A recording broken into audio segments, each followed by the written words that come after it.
Before the opening bell, U.S. indices, they closed up on Tuesday, lifted by shares in banks, automobiles and components and capital goods sectors, while on the economic docket, new home sales rising to 632,000 for the month of April from a revised 619,000 in March, while the Conference Board's Consumer Confidence Index increased to 86.6 in May. This from 85.7 in April. This all as 82% of S&P 500 constituents traded higher yesterday. Now, after the markets closed, Amazon might be in advanced talks to buy self-driving vehicle startup Zoox.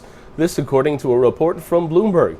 Meanwhile, Boeing, the aircraft maker, might announce this week deep job cuts, mainly in the Seattle area. This according to different reports. At the same time, we do have Regeneron in the headlines. French pharma Sanofi has agreed to sell 11.8 million shares of Regeneron common stock through a registered offering at the price of $515 per share.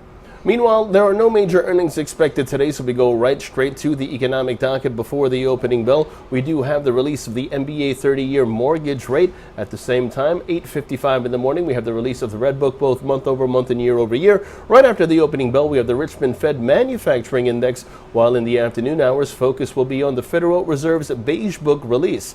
Meanwhile, in terms of the markets, the S&P 500 is where we begin. That sees further advance. The Nasdaq, meanwhile, that sees a continuation of the rebound, and that's in focus. The relative strength index that calls for a rebound. Long positions above 94.15 are favored with targets at 95.25 and 96.05 in extension, while the Dow Jones, that sees further upside.